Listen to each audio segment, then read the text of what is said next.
Masih bahas soal buku ini nih, buku Brain and Brand ya. Jadi satu lagi efek nih dari banyak banget, saya nulis nggak tahu ada berapa ratus, 200 bias efek yang bisa dimanfaatkan ya. Tapi satu hal yang menarik dan paling sering dipakai gitu ya, itu adalah ngomongin soal primary effect gitu ya. Primacy effect. Primacy effect-nya apa sih? Intinya adalah kayak kesan pertama lah ya.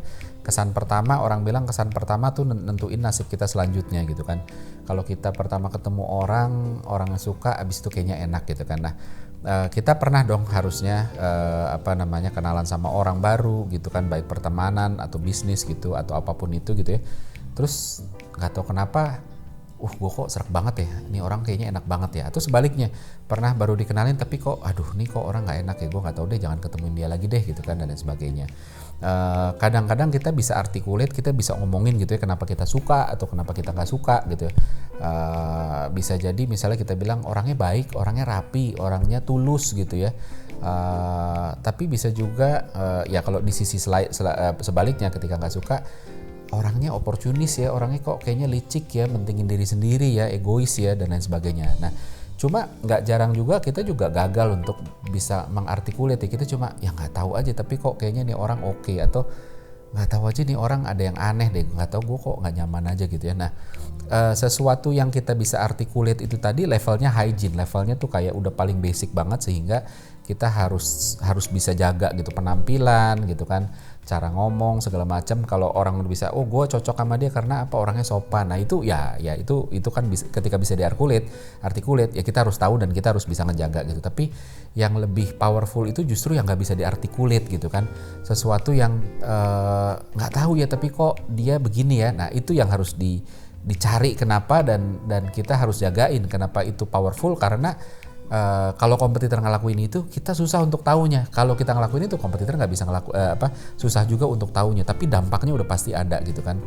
Biasanya yang bawah sadar gini, yang tidak bisa diartikulate ini justru lebih powerful gitu kan. Dan ini bukan cuma soal hubungan antara orang per orang, secara personal atau bisnis saja gitu. Tapi experience bisnis, experience di kesan pertama masuk ke toko, kesan pertama dilayanin sama pramuniaganya, website, aplikasi dan lain sebagainya juga ini berperan juga di sana. Nah, secara psikologis sebenarnya kerjanya gimana sih gitu ya?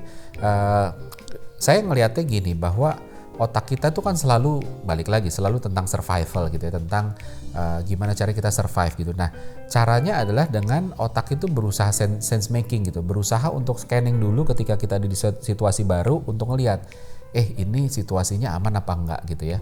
Tujuannya ya tadi memproteksi diri kita sendiri dari potensi pain kalau itu ada, atau kalau ini pleasure untuk kasih tahu ini pleasure nih, lu harus lebih baik nih, lu harus ngambil kesempatan ini dan lain sebagainya gitu kan. Makanya kita bisa lihat ketika kita masuk ke satu ruangan, ke rumah baru, ke kantor baru, ke mall baru, kemanapun yang ruangan yang baru, itu kita cenderung ngeliatin, semua diliatin, kayak gitu ya. Itu sebenarnya secara bawah sadar itu otak kita mau menyapu ya, otak kita pandangannya menyapu gitu ya, untuk ngelihat bahwa ada yang bagus nggak, ada yang menarik apa nggak, ada yang berbahaya apa nggak gitu kan. Otak ini berusaha untuk sense making dengan cara scanning, terus habis itu dikasih label, ini bagus, ini jelek, ini bahaya, ini nggak bahaya gitu kan. Begitu juga ketika kita ketemu orang baru gitu ya, kita berusaha scanning, kita jaim gitu, kita berusaha nangkep ini orang tuh orang kayak apa ya, sehingga saya harus bertindak kayak apa ya, cara ngomong saya gimana ya, casual kah, formal kah, blak-blakan kah, jaim kah gitu kan. Sadar nggak sadar kita scanning orang bukan cuma dari cara ngomong, tapi cara berpakaian, cara duduknya gitu kan, gesturnya, sepatunya gitu kan, gerakan tangannya, terus matanya ngelihatnya kemana, dan berbagai macam ini secara bawah sadar itu direkam sama otak dan dipakai untuk ngasih label tadi, bahwa ini orang yang kayak apa, saya harus berbuat seperti apa gitu. Nah, bisnis juga sama, first impression itu penting gitu kan. Kalau hasil penerawangan di first impressionnya itu nggak bagus, maka konsumen milih untuk jaga-jaga gitu. Masuk ke toko, aduh kok tokonya nggak enak ya, maka konsumen akan tar dulu deh, saya lihat-lihat mungkin boleh, tapi untuk mau beli mungkin harus mikir 2 kali gitu kan. Ketika ketemu sama pramuniaganya curigaan dan apa ya, wah yang disampaikan pun mungkin dipertanyakan, apa ya bener gitu ya, kok first impressionnya nggak enak ya kan, kurang lebih gitu. Nah jadi first impression ini nggak cuma soal orang, walaupun orang juga penting banget gitu. Jadi pramuniaga penting gitu kan, orang yang ngelayanin kita penting, tapi environment itu juga jauh lebih penting gitu.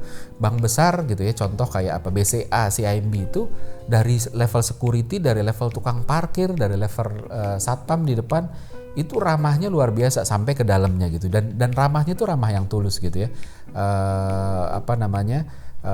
Begitu juga dengan tampilannya rapih gitu ya, nggak bau matahari gitu kan. Dan kalau kita lihat beberapa bisnis, orang yang bisnisnya di ruko itu rela untuk bayar mahal gitu, dan bukan cuma ruko sih, termasuk gedung ya, itu rela bayar mahal untuk bikin fasad yang bagus, lobbynya keren gitu kan. Padahal bikin lobby, bikin fasad, tampilan depan ruko itu nggak murah gitu. Lobby juga sama, backdropnya di belakang resepsionis juga dibikin nggak cuma tembok putih polos terus dikasih stiker nama perusahaan, tapi memang dibikin seluar biasa menarik mungkin gitu kan. Saya dulu pernah kerja di IF ya, di perusahaan education gitu ya, di mana ada sekolah-sekolah nih kan, sekolah-sekolah yang adanya kebanyakan di ruko. Nah itu saya di sana baru tahu bahwa ngebangun fasad itu mahal gitu, fasad itu ratusan juta gitu ya. Terus habis itu kan kalau orang mikir, wah saya bangun ini tuh impactnya apa gitu loh. Susah dihitung impactnya, apakah habis itu penjualan naik atau enggak. Tapi secara langsung maupun tidak langsung, sadar maupun bawah sadar, itu meng-create persepsi tentang ini brandnya akan gimana dan bagaimana nanti selanjutnya saya berhubungan dengan dia gitu. Jadi dari fasad ini. Terus hotel juga sama gitu ya. Contoh apa, kalau di Bali tuh Pullman misalnya, atau Mulia Bali itu, wah lobbynya spacious banget gitu, dan kita langsung dimanjain dengan pandangan, wah ini liburan tipe saya nih bakal begini nih, liburan yang menarik nih bakal gini nih, karena dari lobby kita bisa ngelihat keseluruhan hotel dengan berbagai fasilitasnya, itunya ditunjukin gitu. Jadi kalau bangun hotel itu juga jangan lobbynya ngumpet terus habis itu hal-hal bagusnya diumpetin di belakang, jangan, justru harus ditunjukin di depan. Gimana caranya begitu masuk lobby tuh first impressionnya juga harus udah kerasa keren, udah kerasa menarik gitu ya. Naik pesawat juga sama, begitu naik dikasih welcome drink gitu kan, dikasih handuk hangat, mbaknya nyapanya juga enak, diantarin ke tempat duduk dan lain sebagainya. Nah tujuannya sebenarnya apa? Karena ketika kita ketemu tadi, kan kita tadi survive ya, berusaha survive sehingga kita jaga-jaga, kita scanning. Nah scanning ini kan sebenarnya defense mechanism kita untuk jaga-jaga, ini berbahaya apa enggak gitu. Nah ketika impressionnya bagus, defense mechanismnya turun, kita jadi nggak lebih curigaan, kita lebih mau terbuka gitu. Jadi kesan pertama ini bisa jadi anchor untuk selanjutnya gitu. Kalau kesan pertamanya bagus, selanjutnya jadi lebih bagus, orang nggak curigaan, orang mau beli gitu kan, orang mau bayar mahal gitu ya. Tapi kalau sebaliknya juga enggak. Nah balik lagi saya pakai contoh IKEA gitu ya. IKEA itu kalau lihat deh, semua IKEA begitu kita masuk, di paling depan itu ada lobby biasanya, itu dia pasti bikin satu showcase, entah itu setting ruang belajar atau setting ruang tamu atau setting bahkan cuma kayak teras doang gitu ya, kecil-kecilan di pojok gitu ya. Ini belum masuk ke dalam ya, kalau udah ke dalam kan udah all out ya, tapi begitu depan tuh selalu ada begitu. Tujuannya apa ya? Untuk ngebangun positif mood gitu, sehingga ketika kita masuk kita siap untuk berbelanja. Wah ini dia nih yang saya cari, ini saya bakal borong banyak nih kurang lebih kalau di sini gitu ya. Nah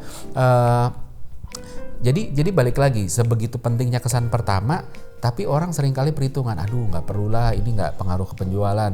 Siapa bilang nggak pengaruh? Kalau kita bahas tadi, ini amat sangat berpengaruh. Nah pertanyaannya adalah apa yang udah kita bangun untuk membangun kesan pertama ya, baik environment-nya, tampilan fisik toko, tampilan website, experience-nya, orangnya dan lain sebagainya.